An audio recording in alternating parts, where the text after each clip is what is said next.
bonjour et bienvenue sur la chaîne pour votre tirage de général. Ceux qui me découvrent, soyez les bienvenus, cette chaîne est la vôtre. Alors mes amis vierges, qu'est-ce que l'on a? On a deux reines, reine de bâton, reine d'épée. On a en énergie majeure la force. Ensuite, nous avons la papesse. On a également la star inversée, la justice, ça fait 4 arcanes majeures. On a de l'épée, un peu de bâton et un peu de coupe. D'un point de vue comme ça, je dirais que vous sortez un peu de votre coquille, hein, l'envie d'aller voir des amis, faire des festivités. Attention toutefois aux personnes qui se sentent un peu plus fortes, un peu plus sûres que les autres. C'est assez néfaste parce que pourquoi? Eh bien peut-être parce que justement vous sortez un peu trop de votre coquille. Alors je vous explique tout ça. Vous entrez avec cette 9 de coupe inversée. Ça, c'est une carte qui normalement parle de l'abondance affective et du vouloir plus, voyez, de ne pas en avoir assez et de ne pas et d'aller en chercher davantage. Ici, chez vous, ça va se traduire plutôt, comme la carte est inversée, par une forme d'arrogance à vouloir avoir plus. On a besoin peut-être d'avoir des énergies affectives autour de soi, de se sentir aimé, qu'on nous dise à quel point nous sommes honorés de votre présence, par exemple, à quel point on peut avoir le sentiment un besoin de retour affectif, un besoin d'indulgence pour soi-même. Vous voyez, on a un besoin de reconnaissance qui passe par une dose d'amour, une dose d'affect, mais pas dans le sens je parle pas seulement dans le sens du couple, je parle plutôt dans le sens de voilà, regarde, je suis là, donne-moi un peu d'amour, et si tu ne m'en donnes pas, je vais moi être très dur avec toi, parce que j'ai besoin qu'on me montre qu'on m'aime, j'ai besoin qu'on me dise que c'est bien ce que je fais, j'ai besoin effectivement de gratification. Et si on ne vous le donne pas alors que vous en avez besoin, vous allez avoir cette arrogance de pouvoir éventuellement rendre les coups, ou à l'inverse de vous enfermer sur vous-même, de vous sentir inachevé, de vous sentir nul, avec avec un retour de bâton en disant mais moi je suis nul mais l'autre aussi. Vous voyez, c'est ça, c'est vous vous rendez un coup alors qu'en fait, il n'y a pas lieu de le faire. C'est pas parce qu'on ne vous dit pas que vous êtes parfait et merveilleux qu'on vous aime, que ça veut dire qu'on ne vous aime pas. Je pense que vous avez un besoin de gratification qui, s'il n'est pas assouvi, peut se transformer en une personne qui elle-même critique. Vous voyez, c'est ça. Sans forcément rendre les coups. C'est vrai que vous n'avez pas la 3 d'épée dans votre tirage, mais plus de broyer un peu du noir parce que justement, on ne vous gratifie pas.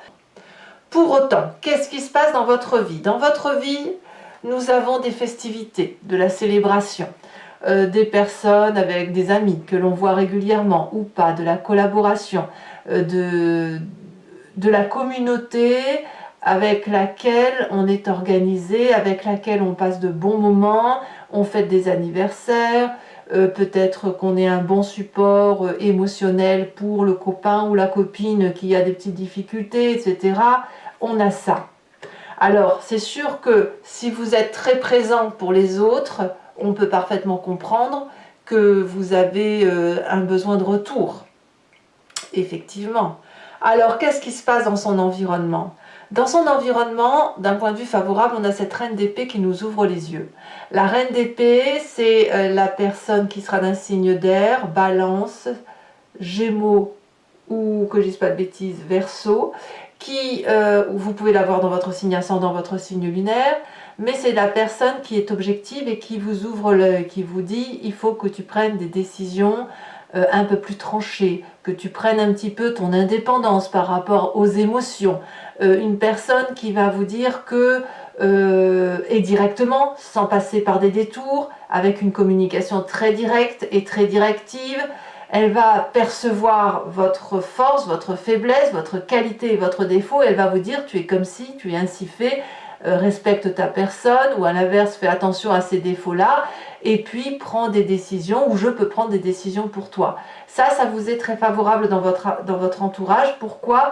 Parce que cette personne-là vous aide à cette communication, vous aide peut-être à sortir les mots que vous n'arrivez pas à dire et qui vous blessent. Et en tout cas, cette reine d'épée, elle va vous mettre sur cette espèce de piédestal qui consiste à mettre en valeur vos qualités, à mettre en valeur votre force. Attention toutefois avec le paradoxe de ça, c'est que comme vous avez besoin d'affection, pour le peu qu'on vous en donne en ce moment, eh bien vous pourriez avoir le cœur qui grossit, au point de faire grossir je vais pas dire la tête, mais c'est pas tout à fait ça, parce que je vous sens pas comme ça, mais plutôt d'être persuadé qu'on est le plus fort, que rien ne peut nous arriver, qu'on peut se faire respecter avec cette carte de la force ici. C'est-à-dire que quand on a le cœur qui grossit comme ça, parce qu'on se dit bah oui, je suis quelqu'un de généreux, c'est merveilleux, je peux donner de l'aide aux autres, eh bien on a cette force qui nous dit attention, tu es fort certes, mais est-ce que tu es fort au point pour tout supporter? Est-ce que c'est parce que cette force-là et cette compassion-là, vous l'avez pour les autres, que ça veut dire que vous pouvez tout endurer? La réponse c'est non. À chacun ses problèmes malheureusement, et vous ne pouvez pas prendre tous les problèmes des personnes sur vos épaules. Il faut à un moment donné que vous vous persuadiez que vous avez votre propre vulnérabilité, que l'on trouve directement avec cette neuf de coupe inversée, et que à un moment donné, vous ne pouvez pas prendre des décisions à la place des autres. Vous ne pouvez pas avoir cette influence suffisante comme cette reine d'épée, qui va avoir tellement de compassion, tellement de persuasion, ça va vous enterrer si vous faites ça. La reine d'épée, si vous voulez, c'est une femme qui ne fait que réfléchir. Alors bien sûr, ça peut être un homme, mais c'est un signe d'air qui ne fait que parler à son instinct, que parler à ses guides, que parler à travers les autres. Vous n'êtes pas cette épée, vous êtes de terre, il ne faut pas l'oublier, quand bien même vous l'auriez en signe ascendant et en signe lunaire. En tout cas, si vous êtes influencé par cette personne qui vous est extrêmement positive, il n'empêche que ça crée chez vous ce sentiment de force surpuissante, pensant que le courage aidant, vous pourriez aider tout le monde et n'importe qui. Or, cette force-là, elle n'est possible que si vous vous respectez vous-même et que vous avez une propre indulgence pour vous-même. Parce que sinon, vous pourriez retourner les coups, c'est ce que je vous disais tout à l'heure. Alors, qu'est-ce qu'on a dans son inconscient, dans ce qui nous fait vibrer au fond de nous, qui nous fasse agir de façon assez mécanique, soit parce qu'on est construit par notre ADN, on a nos guides, enfin les personnes, nos ancêtres, on est mécaniquement formaté, on a notre éducation et les événements majeurs de notre vie qui font qu'on fonctionne comme un roulement de voiture, si vous voulez, de façon mécanique. Vous avez cette 4 d'épée inversée. Votre corps vibre au son du prêt à l'action du point de vue intellectuel. Il y a eu beaucoup, et je vais tout de suite parler de votre passé en même temps, vous avez certainement, vous venez d'un passé où il y a eu des agréments, des difficultés intellectuelles, des agressions, des hostilités intellectuelles où on vous a peut-être parfois intimidé en vous disant si tu ne fais pas ça, il va se passer ça. On a eu tendance parfois à vous isoler parce que vous aviez trop d'ambition peut-être, ou à casser votre ambition à travers des comportements de peur de la part des autres. Et cette intimidation, cette compétitivité qui était face à vous, elle a eu pour effet non pas de vous faire grandir, mais de vous mettre dans cette espèce de renfermement sur vous-même, de crainte également de faire les choses, et ça vous a peut-être empêché pendant un temps de vous épanouir. Ça, c'est quelque chose que vous avez compris, et cette compréhension-là fait que votre corps, aujourd'hui, se manifeste avant même votre cerveau, en disant, voilà, on y va, on va pouvoir agir, on a envie de sortir de sa coquille, on a envie, on a besoin même de sortir de sa zone de confort, on est prêt à aller voir d'autres personnes, avec toutefois encore un peu une disharmonie entre ce que le fond de soi veut et ce que la tête peut. Il ne faut pas oublier que si vous avez subi ces agressions, vous êtes en besoin de reconnaissance, en besoin de retour affectif. Alors vous l'avez dans votre présent, mais est-ce que c'est suffisant pour vous? Il n'y a que vous qui puissiez le dire. Alors l'événement qui va arriver ce mois-ci, un peu la surprise, hein, l'événement proche, c'est la page de bâton qui va nous parler d'une limitation dans ses actions que l'on s'impose à soi-même ou ou qui nous empêche d'avancer ou qui nous empêche de le faire parce que il y a des petits événements sur le côté qui viennent troubler. Voilà, on est un petit peu dissipé et malheureusement ça c'est une forme d'immaturité, c'est votre enfant, hein, votre enfant agressé là qui réagit au quart de tour et qui va créer une forme d'impatience pour pouvoir agir.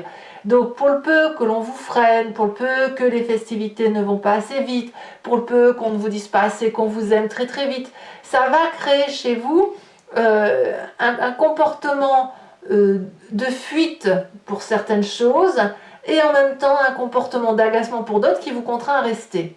Vous voyez, on a cette idée-là. En tout cas, ça crée une tension. Ça crée une tension par rapport à votre action. Je vais, je fais pas. Et quand c'est comme ça, vous réfléchissez trop. Et quand c'est comme ça, vous vous mettez en stress. Et quand c'est comme ça vous bloque, ça vous attriste, ça vous enferme chez vous, au lieu d'agir. Alors, de quoi avez-vous conscience, mes chers amis vierges? Dans votre état d'esprit, ce que vous avez, c'est cette reine de bâton.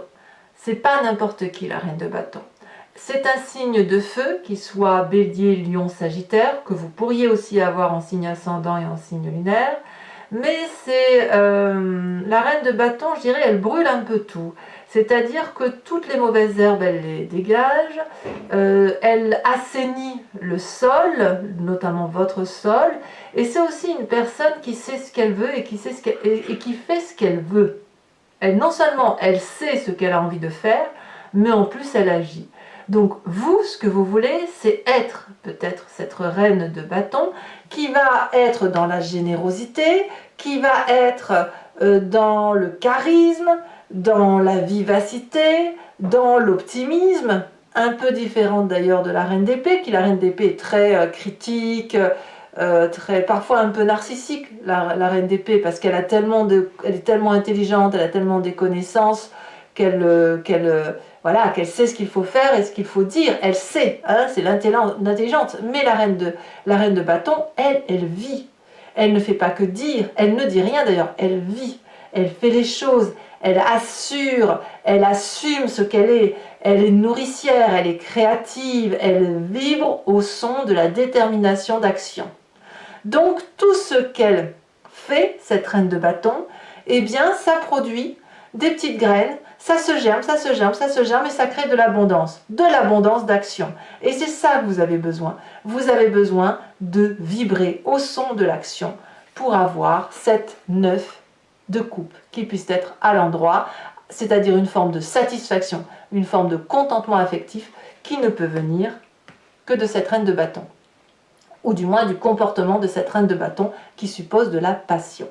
Alors qu'est-ce que l'on a dans la famille et les amis? Quelle est leur influence? Eh bien, avec cette papesse, on garde un peu le mystère, on ne communique pas trop et on se réfère peut-être un peu plus à l'instinct féminin qui est en nous, de l'intuition.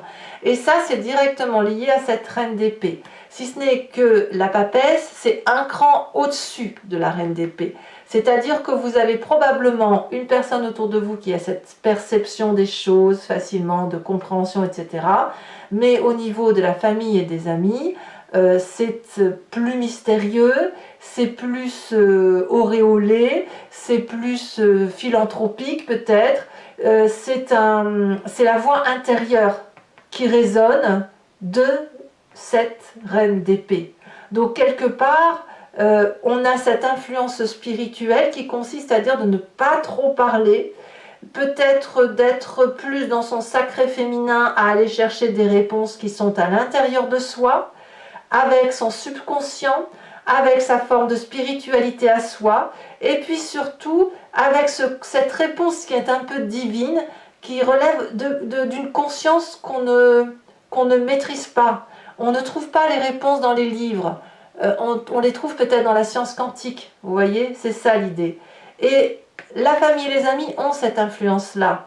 de peut-être vous dire, mais laisse-toi porter par ce que tu es. Est-ce que vous craignez d'être influencé par cette reine d'épée, cette reine de bâton, mais est-ce que vous êtes vous-même quelque part? Est-ce que vous vous aimez, vous, comme une reine de terre?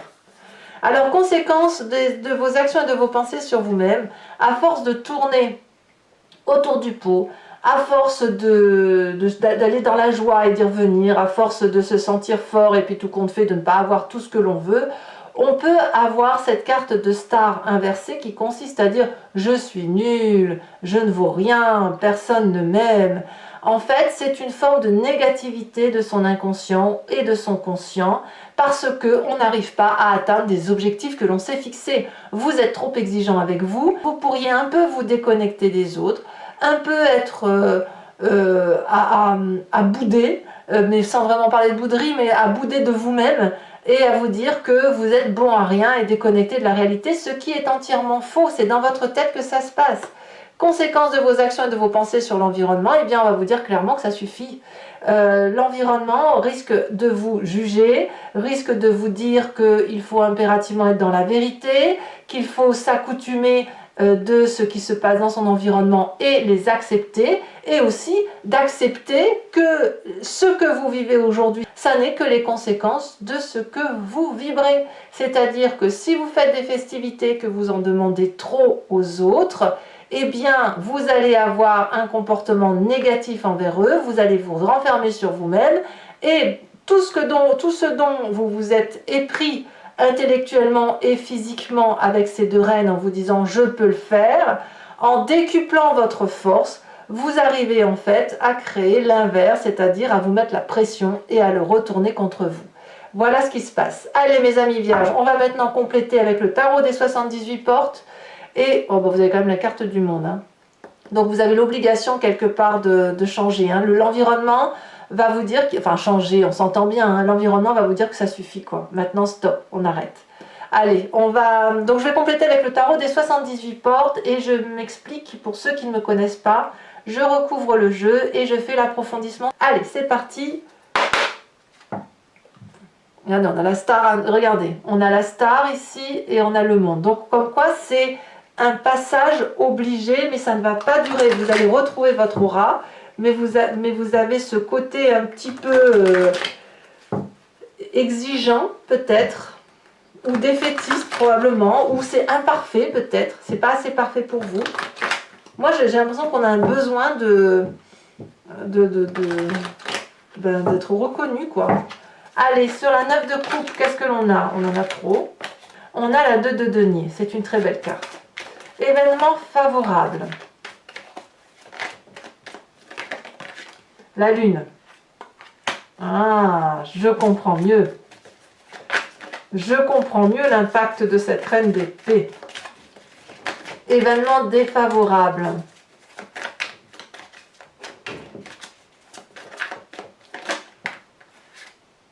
La 9 d'épée, évidemment.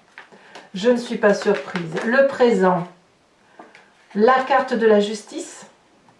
Justice que l'on retrouve sur la fin de mois. Hein. Donc il y a quand même bien dans le présent des règlements de compte par rapport à certaines amitiés. Peut-être que certains d'entre vous croyaient que des amis étaient des amis et vous êtes un petit peu déçus par ça. Hein. Je pense que vous vous attendiez à une meilleure aide.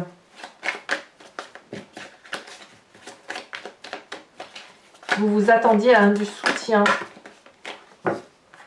Alors, l'inconscient,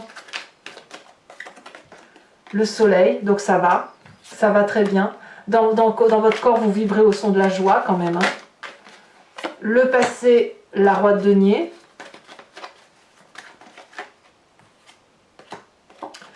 Sur le futur proche, la star, regardez, la star et la star inversée. Donc on voit bien que sur ce qui va se passer, l'événement très anodin peut-être qui va vers le succès va se retourner contre vous. Alors c'est pas grave, hein, attention, c'est pas grave, hein, ça n'est qu'un mois comme un autre, hein. Vous n'allez pas vivre quelque chose de catastrophique, c'est juste qu'il va y avoir du changement. Sur cet état d'esprit avec la reine de bâton, on a la 4 d'épée, 4 d'épée à l'endroit, sachant qu'on a la 4 d'épée inversée dans son subconscient. Il y a peut-être trop d'influence féminine autour de vous d'ailleurs. Sur la famille et l'influence de la famille et des amis, on a la 4 de coupe. Ouais, je comprends. Je comprends tout. Conséquences de vos actions et de vos pensées sur vous-même, on a la star avec la chevalier de denier. Et puis,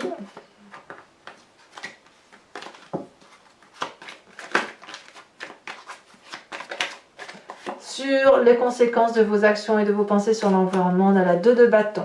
Alors, je vous invite également à vous poser une question plus ou moins précise, ou alors à vous inspirer de votre histoire si vous n'avez pas de questions précises. Et je vais y répondre avec le grand jeu de Mademoiselle Lenormand, avec 5 cartes. Et ici, l'idée, c'est de voir ce qui se passe, l'influence d'un événement du passé, comment ça se traduit dans le présent et comment ça va interagir avec votre futur. C'est-à-dire le passé en interaction avec votre présent. Allez.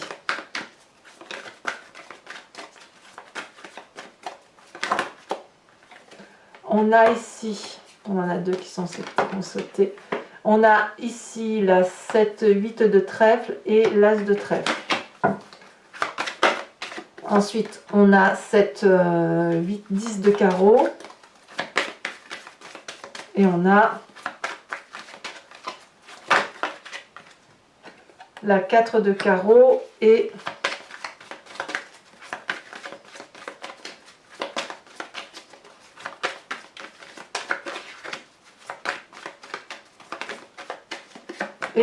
l'as de cœur. Alors, je vais également mettre des cartes OH de conseil ou de protection ou d'influence, des cartes OH pour chacun des décans, avec une carte socle, ce qu'on va appeler la base, et puis je rajouterai des cartes dites support.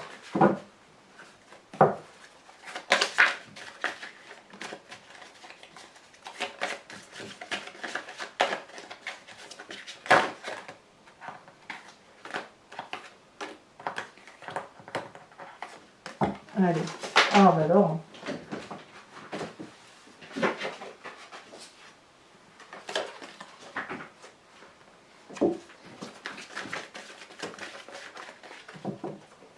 Première carte, on parle de prendre pour les premiers décans.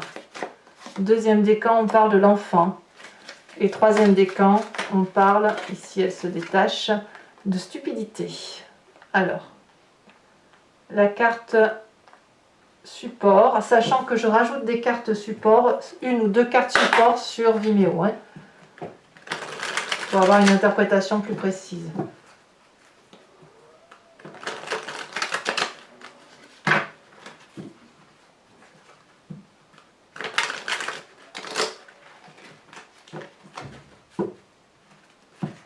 Alors, premier décan.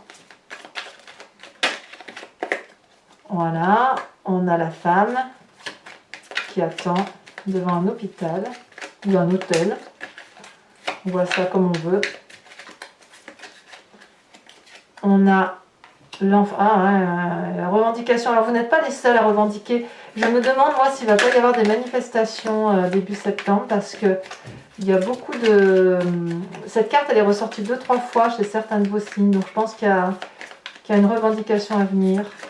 Alors, c'est pas forcément dans les rues, évidemment, mais ça peut être professionnel, ça peut être dans les familles. Voilà. Troisième décan. Voilà, stupidité avec le médecin qui examine ou qui écoute.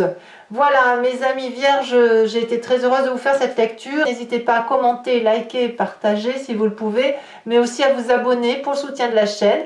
Je reviendrai très bientôt avec un nouveau tirage intitulé Dans le regard de l'autre. Et puis sur Vimeo, sachez aussi que vous avez votre tirage sentimental qui sort tous les mois. Je vous dis à très bientôt, je vous embrasse bien fort et je vous souhaite un excellent mois. Bisous bisous.